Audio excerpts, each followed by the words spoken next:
আসসালামু আলাইকুম। হৃদিতা গল্পের ৮ নাম্বার পার্ট। তো বেশি কথা না বলে চলুন গল্প শুরু করা যাক। রেস্টুরেন্টে গিয়ে বসতেই পিছন দিক থেকে এক বৃদ্ধ লোক বলে উঠল, বাবা কেমন আছো? বৃদ্ধ লোকটির দিকে রীতিমতো অবাক হয়ে তাকিয়ে আছি। কে উনি? চিনতে পারছি না দেখে বৃদ্ধ লোকটি বলল, বাবা আমাকে চিনতে পারছো না? আমি বললাম, সরি আঙ্কেল, মাফ করবেন, সত্যি আমি আপনাকে চিনতে পারছি না। আঙ্কেল বলল, ১ বছর আগে বখাটের হাত থেকে তুমি আমার মেয়েকে বাঁচিয়েছিলে, মনে আছে? আমি বললাম, জি আঙ্কেল, এবার মনে পড়েছে। কেমন আছেন আপনি? আঙ্কেল বলল, হ্যাঁ ভালো। সেদিন তোমাকে কৃতজ্ঞতা প্রকাশ না করেই বাসায় চলে গেছিলাম। বাসায় যাওয়ার পর কৃতজ্ঞতা প্রকাশ করতে না পারায় অনুশোচনা কাজ করছিল। তারপর আবার ফিরে আসছিলাম, কিন্তু তোমাকে খুঁজে পাইনি। হতাশ হয়ে বাসায় ফিরে যেতে হয়েছে।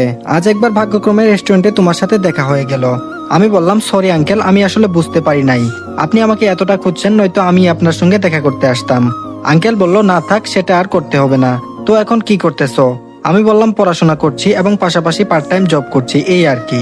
আঙ্কেল বলল, বাবা তোমাকে একটা অনুরোধ করব, রাখবে? আমি বললাম, আঙ্কেল অনুরোধের কথা বলছেন কেন? আপনি আমাকে আদেশ করতে পারেন, সেটা আমি অবশ্যই শুনবো। আঙ্কেল বলল, বাবা আমার অফিসে অনেক শত্রু লেগে গিয়েছে। অফিসে কাকে বিশ্বাস করব তেমন কোনো পার্সনকে খুঁজে পাচ্ছি না। যদি তুমি রাজি থাকো তাহলে আমার একটা ভালো পোস্টে তোমাকে জব দিতে পারবো। এতে তোমার লাইফও রঙিন হয়ে উঠবে। আঙ্কেলের কথা শুনে কিছু একটা ভাবতেই ওপাশ থেকে আরোহী বলে উঠলো, আঙ্কেল আপনি টেনশন নিয়েন না, ও চাকরিটা পেলে অবশ্যই করবে, সেটা আমি গ্যারান্টি। আঙ্কেল বলল, বাবা কি ভাবছো? আমি বললাম, না মানে আঙ্কেল, আমি যে পার্ট টাইম জবটা করছি এতে ভালোই চলছে, অন্য কোনো চাকরি না করলেও হবে। আঙ্কেল বলল, চাকরিটা করলে একে তো তোমার পক্ষেও ভালো হবে, আমার দিক থেকে ভালো বিশ্বস্ত একজনকে পেয়ে যাব। সেটা কিন্তু দুই দিক থেকেই ভালো হবে, কথাটি একবার ভেবে দেখো। আঙ্কেল যে কথা বলছে তা ঠিকই বলছে, চাকরি হলে তো আমার লাইফটা সাজাতে পারবো। তাছাড়া আঙ্কেল যেহেতু নিজ ইচ্ছায় সুযোগটা দিতে যাচ্ছে, হাতছাড়া করা মানে বোকামি। এসব ভেবে আঙ্কেলকে বললাম, আঙ্কেল আপনি যেহেতু চাকরির কথা বলছেন এতে আমার কোনো অমত নেই। তাছাড়া পড়ালেখা শেষ করে তো এমন একটা চাকরির সন্ধানই করতাম আমি। আঙ্কেল বলল, বাবা তুমি আমাকে সত্যিই বাঁচালে। তুমি হয়তো জানো না আমার কি পরিমাণ শত্রু লেগে আছে, সুযোগ পেলে ওরা আমাকে শেষ করে ফেলবে। আমি বললাম, আঙ্কেল আমি থাকতে আপনার কোনো টেনশন নেই, আমার সর্বোচ্চ দিয়ে হলো আপনাকে শত্রুমুক্ত করার চেষ্টা করব। আঙ্কেল বলল, বাবা এরকম ভরসা দেওয়ার মতো একজন পার্সনকে দরকার ছিল, যাক অবশেষে তোমাকে পেয়ে গেলাম। আঙ্কেলের মাধ্যমে চাকরিটা পাওয়ায় কয়েক বছরের ব্যবধানে লাইফটা একদম চেঞ্জ হয়ে গেল। এখন গাড়ি বাড়ি সব হয়েছে, কিন্তু পরিবার করতে পারিনি। মাঝে মধ্যে আঙ্কেলকে কৃতজ্ঞতা সুরে বলি, আঙ্কেল আপনি আমার পাশে ছায়ার মতো না দাঁড়ালে হয়তো এসব কিছুই করতে পারতাম না। তিনি আমার কথার প্রতি উত্তরে শুধু একটা কথা বলতো, আমি তেমন কিছুই করিনি, তোমার সাফল্যের পিছনে যে পরিশ্রমটা দিয়েছ সেটা হয়তো সবাই পারে না। দিনরাত সমানভাবেই কাজ করেছ, যার জন্য তুমি আজ সাফল্য ব্যক্তিদের মধ্যে একজন। আমি আরো দোয়া করি তোমার সামনের দিনগুলো যেন আরো ভালো কিছু করতে পারো। আঙ্কেল আমাকে শুধু একথা বলতো, তার সঙ্গে যদি ভাগ্যক্রমে দেখা না হতো তাহলে হয়তো আমার ভাগ্যের চাকাটা এইভাবে খুলতোই না। এই ছিল 5 বছর আগের ঘটনা। এখন বর্তমানে আসা যাক।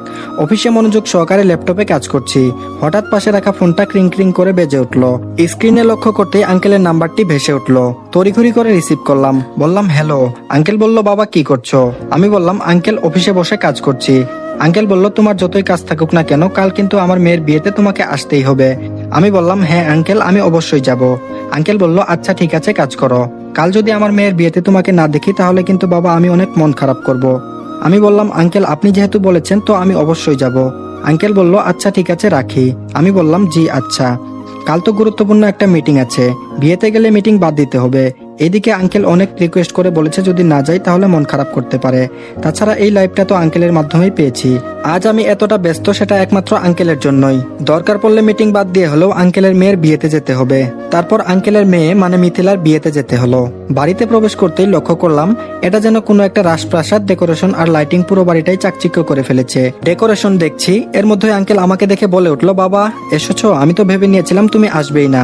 আমি বললাম, আপনি আমাকে আসতে বলেছেন আর আমি আসবো না, এটা কি হয়? আঙ্কেল বলল, এসে ভালোই করেছো। আমি বললাম, আঙ্কেল আমি একটা বিষয়ে প্রশংসা না করলেই নয়, আপনার ডেকোরেশনের লাইটিং কিন্তু পুরো বাড়িটাকে রাজপ্রাসাদ বানিয়ে ফেলেছে। আঙ্কেল বলল, একটা মাত্র মেয়ে আমার, আগে থেকেই স্বপ্ন ছিল অনেক ধুমধাম করে বিয়েটা দিব, তাই আর কি স্বপ্নটা সত্যি করলাম। আমি বললাম, তাহলে তো আপনার স্বপ্ন সত্যি হয়ে গেল। আঙ্কেল বলল, হ্যাঁ। কথা বলতে বলতে আঙ্কেলের ফোন আসলো। তারপর আঙ্কেল বলল, বাবা তুমি বসো গিয়ে, আমার একটু ওইদিকে কাজ আছে। আমি বললাম, জি আচ্ছা সমস্যা নেই, আমি আছি। তারপর আঙ্কেল চলে গেল। পুরো বাড়িটা ঘুরে ঘুরে দেখছি, হঠাৎ পিছন থেকে কে যেন বলে উঠলো, আরে দোস্ত কেমন আছিস? আমি পিছন ফিরে তাকাতেই লক্ষ্য করলাম রাকিব ও তার স্ত্রী আমার দিকে তাকিয়ে হাসি উজ্জ্বল চেহারা নিয়ে কথাটি বলল। আমি একটু গভীর সুরে বললাম, ভালো।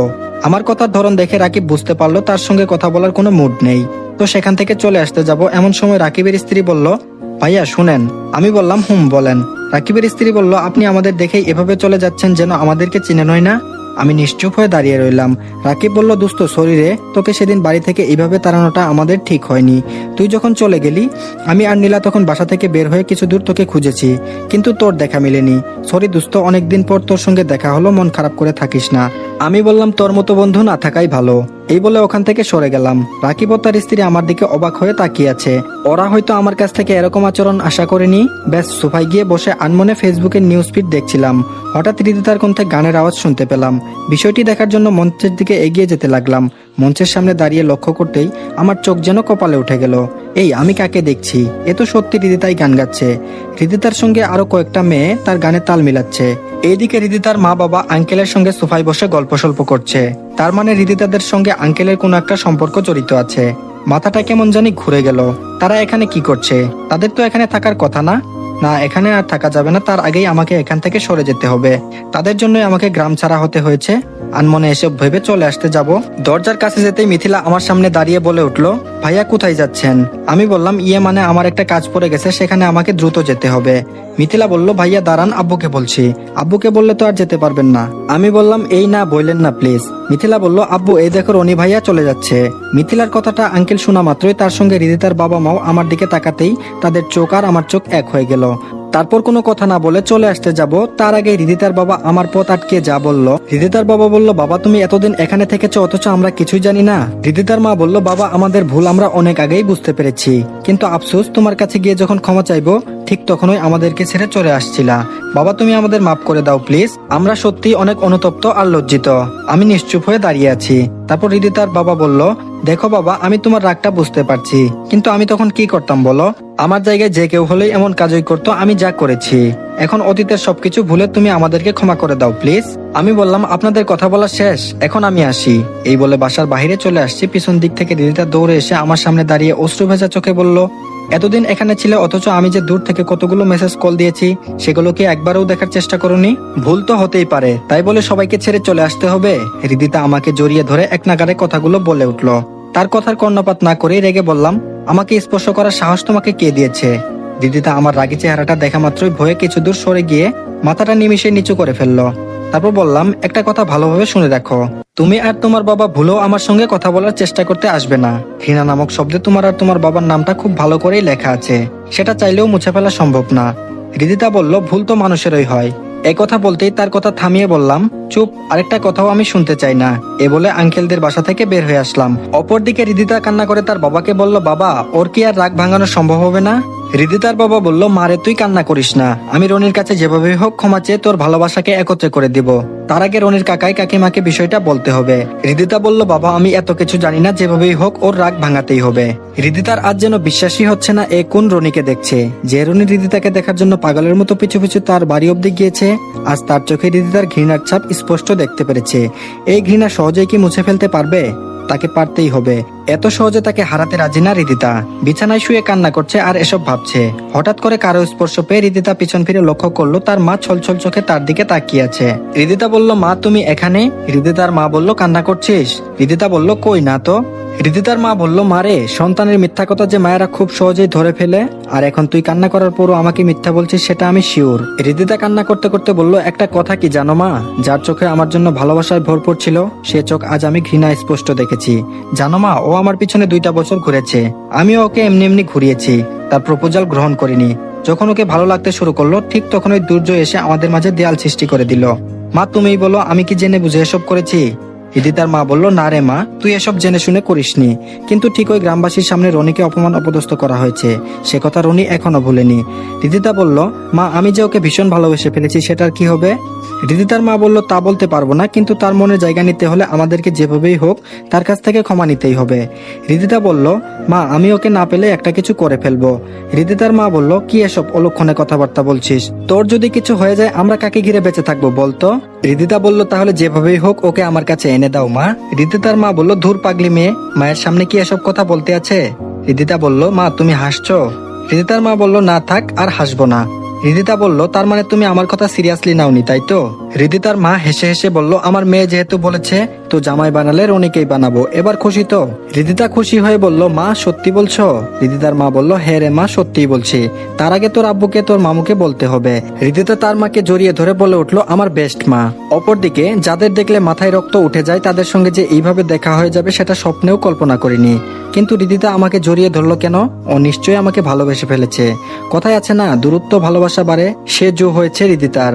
আগে তো তার পিছনে লেগেই থাকতাম, তখন তো আমাকে ভালোবাসেনি। আজ তার ভুল বুঝে অন্যায় করেছে এবং অনুশোচনা থেকে হয়তো আমার জন্য ভালোবাসা জন্মেছে। যাই হোক, তাকে নিয়ে ভাবার মতো সময় আমার কাছে নেই। গ্রামবাসীর সামনে আমাকে যে অপমান অপদস্থ করেছে সেটা তো আমি কখনোই ভুলবো না। আর না ক্ষমা করার তো প্রশ্নই আসে না। তবে একটা বিষয়ে মাথা কাজ করছে না, আঙ্কেলের সঙ্গে রিদিতাদের কি সম্পর্ক হতে পারে সেটা তো বুঝতে পারছি না। এসব ভেবে আমার কোনো কাজ নেই, যেটা খুশি তা হোক, আমার কি। বাসায় এসে আনমনে ভাবছি, এর মধ্যে পাশে থাকা ফোনটা ক্রিং ক্রিং করে বেজে উঠলো। ফোনটা হাতে নিয়ে স্ক্রিনে লক্ষ্য করতে আরোহী নামটা ভেসে উঠলো। দেরি না করে ফোনটা রিসিভ করলাম। উচ্চস্বরে বললাম, হ্যাঁ বল। আরোহী বলল, কি ব্যাপার, রেগে আছিস মনে হয়? আমি বললাম, আজ আমার মন মেজাজ দুইটাই খারাপ। আরোহী বলল, বিষয়টি কি জানতে পারি? আমি বললাম, তোকে একটু পর বলছি, এখন ফোনটা রাখ। আরোহী বলল, আচ্ছা ঠিক আছে, পরে কথা বলবো না, রাখি তাহলে। আরোহী এই বলে লাইনটা কেটে দিল। তারপরের দিন সকালে ঘুম থেকে উঠে ফ্রেশ হয়ে অফিসে যাব এমন সময় দরজায় কে জানি অবিরাম কলিং বেল বাজিয়েই যাচ্ছে। বেশ রেগে মেগে দরজার কাছে গিয়ে বললাম, কে? ওপাশ থেকে কোনো রেসপন্স না পায় দরজা খুলে সামনে তাকাতেই আমার চোখ যেন কপালে উঠে গেল। কাকাই কাকিমা, তানিশার কুলে একটা আবার ছোট বাচ্চা। তাদের দেখে আমি যেন বাক শক্তি হারিয়ে ফেললাম এমন অবস্থা। বেশ নিজেকে সামলে নিয়ে বললাম, কাকাই কাকিমা তোমরা কেমন আছো? এই কথা বলতে দেরি, কিন্তু কাকিমা আমাকে থাপ্পড় মারতে দেরি হলো না। থাপ্পড়ে ভেবাচেকা খেয়ে কাকিমাকে বললাম, কাকিমা আমাকে মারতে পারলে? কাকিমা বলল, তুই এত পাষাণ কিভাবে হতে পেরেছিস বলতো? ওইদিকে আমি দিনরাত কান্নাকাটি করে মরে যাচ্ছি আর তুই এদিকে আমাদের কথা ভুলেই গেছিস, কখনো ফোনটাও তো দিতি না। তোর কেন এত জিদ বলতো? কাকিমার কথা শুনে আমি নিশ্চুপ হয়ে রইলাম। তারপর কাকা বলল, বাবা তোকে আমরা ছেলের মতোই লালন পালন করেছি, কখনো কোনো কিছুর অভাব বুঝতে দেইনি। তানিশাকে যা দিয়েছি তার থেকে তোকে একটু সবকিছুতেই বেশি দিবার চেষ্টা করেছি। তুই কিনা আমাদেরকে এভাবে ভুলে গেছিস? কখনো তো আমাদের ফোনও করে বলিসনি, কাকাই তুমি কেমন আছো? কি বলেছিস কখনো? তা কেন করবি? তুই তো আমাদেরকে আপনই ভাবিস নাই। আজ যদি রিদিতার বাবা আমাদের ফোন করে না জানাতো তাহলে হয়তো তোকে খুঁজেই পেতাম নাই। আমি মাথা নিচু করে বললাম, সরি কাকাই, আমার ভুল হয়েছে। কাকা বলল, আসলে আমরা তোকে ভালোবাসলে কি হবে, তুই তো আমাদেরকে ভালোবাসিস না, আপনও ভাবিস না। কাকাই কথাগুলো বলার মাঝে কাকিমা বলে উঠলো, হ্যাঁ তুমি ঠিকই বলেছো। ও যদি আমাদেরকে আপন ভাবতো তাহলে ঠিকই আমাদের কথা ভেবে বাড়ি গিয়ে না থাকলেও অন্তত দেখাটা করতো। তাছাড়া আমাদের কথা মনে রেখেই বা কি হবে? এখন তো ওর ছোট বোন নেই, অনেক বড় হয়ে গেছে, বাড়ি গাড়ি সবকিছুই হয়েছে তার। এখন কাকাই কাকিমা না থাকলেই বা কি, চলো আমরা বরং গ্রামেই চলে যাই। কাকাই বলল, হ্যাঁ সেটাই ভালো হবে, চলো। কাকাই কাকিমা তানিশা চলে যেতে ধরলো, তার আগে আমি দরজার সামনে গিয়ে বললাম, বললেই হলো আমার বাবা মাকে এত সহজে ছেড়ে দিব? ছেলে তো বাবা মার সঙ্গে অভিমান করবে, তাই বলে তার ছেলের সঙ্গে যে বাবা মা অভিমান করবে এটা কিন্তু ঠিক না। তারপর কাকিমা কান্না করে বলল, তুই অভিমান করে এত বছর আমাদের ছেড়ে থাকতে পারলে তো আমরা তোর সঙ্গে অভিমান করে থাকতে পারবো না? আমি বললাম, হয়েছে, আর কান্না করতে হবে না। এই দেখো আমি কান ধরছি, আর কখনো তোমাদের উপর রাগ করে থাকবো না। এবার আমরা সবাই এক বাসাতে একসঙ্গেই থাকবো। আমার কথাগুলো শুনে কাকাই হঠাৎ বলে উঠলো, সম্ভব না। কাকার কথাটা শুনে রীতিমতো অবাক হয়ে কাকাইয়ের দিকে এক দৃষ্টিতে তাকিয়ে আছি আর ভাবছি কাকাই সম্ভব না কেন বললো।